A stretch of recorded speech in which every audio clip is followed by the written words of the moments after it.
Аз съм министър-председател, премиер твой. Да нямаш други лидери, освен мен. Аз съм властта, аз съм силата, аз съм всичко.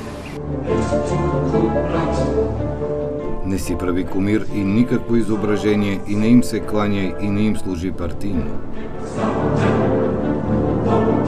И да ме сложат на едно портретче там в канцеларите.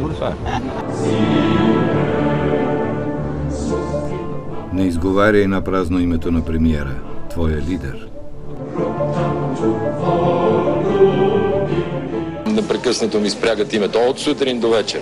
Няма и клип, няма и нещо, което да го дадат по телевизия, радио, някъде някой да говори да ми спомена името. Не прелюбодействай спрямо партията.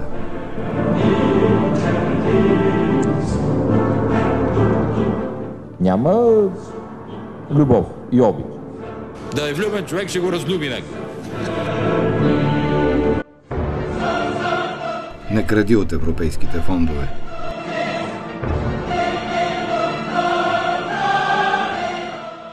Не кради. БСП и Станишев не обичат конкуренция.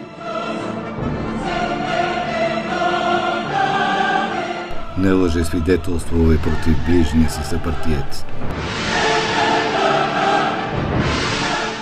Така вече свикнаха да лъжат и никой да не им обръща внимание като лъжат, че вече те си лъжат, защото така за удоволствие. Не пожелавай парите на ближния си съпартиец. Ние се грижиме за техните пари, както за вашите пари, като за наши.